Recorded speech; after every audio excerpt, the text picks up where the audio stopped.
ሰላም እንዴት ናችሁ? በዚህ ቪዲዮ የሎሚ ውሃ ለኩላሊትና ለጉበት ጤና በጣም አስፈላጊ መሆኑን አጠር አድርጌ እነግራችኋለሁ ማለት ነው።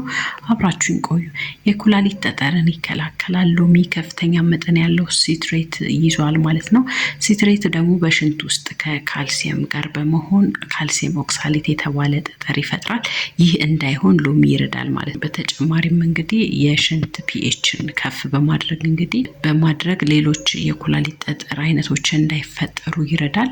ሌላው ድርቀትን ለመከላከል ነው። እንግዲህ የሎሚ ውሃ መጠጣት ፈሳሽን በደንብ እንድትወስዱ ያደርጋል። ይህም ደግሞ እንግዲህ እንዳጠቃላይ ሰውነት ድርቀት እንዳይኖረው ያደርጋል። ሌላው ደግሞ በቂ ፈሳሽን ወይም በቂ ውሃ መጠጣት ኩላሊት ቆሻሻን ከደም ውስጥ በተሻለ ሁኔታ እንዲያጣራ ወይንም እንዲያስወግድ ያግዘዋል ማለት ነው። ሌላው ጸረ ባክቴሪያ ነው። ሎሚ ባክቴሪያዎችን በመዋጋት ይታወቃል። ስለዚህ የዩሪነሪ ትራክት ኢንፌክሽን ወይም ደግሞ የሽንት ቧንቧ ኢንፌክሽኖችን ለመከላከል ያግዛል። ያልታከመ የሽንት ፊኛ ኢንፌክሽን ደግሞ ለኩላሊት ጉዳትን ያስከስታል ማለት ነው። ሌላው ጉበትን በመጠበቅ ረገድ ደግሞ ሎሚ በሰውነት ውስጥ መርዛማ ንጥረ ነገሮችን በማጽዳት የሚያግዝ የሆነ ኃይል አለው ማለት ነው።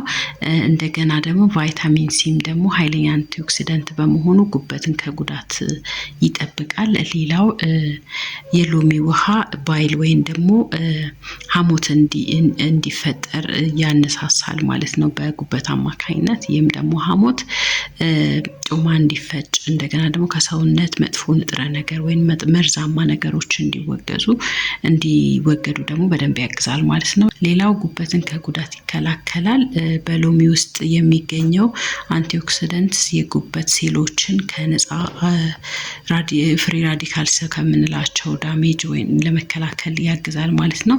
በአጠቃላይ እንግዲህ በየቀኑ ጠዋት በባዶ ሆዳችሁ ለብ ባለ ውሃ ሎሚ ጨምቃችሁ ብትጠጡ ተመራጭ ነው። ሎሚ ብቻውን ደግሞ መጠጣት የለባችሁም፣ በውሃ ደባልቃችሁ ነው መጠጣት ያለባችሁ። ምክንያቱም ሎሚ ብቻውን የምትጠጡ ከሆነ የጥርሳችሁን የላይኛውን ነጭ ፓርት ኢናሜልን ይሸረሽራል ማለት ነው። ስለዚህ እንደዚህ ያደርጋችሁ ጤናችሁን መጠበቅ ትችላላችሁ። በየቀኑ የጤና ቪዲዮ እንድታገኙ ቻናሉን ሰብስክራይብ በማድረግ ቤተሰብ መሆን ትችላላችሁ። ጥያቄ ካላችሁ አስተያየት ካላችሁ ኮሜንት ላይ ጻፉልኝ።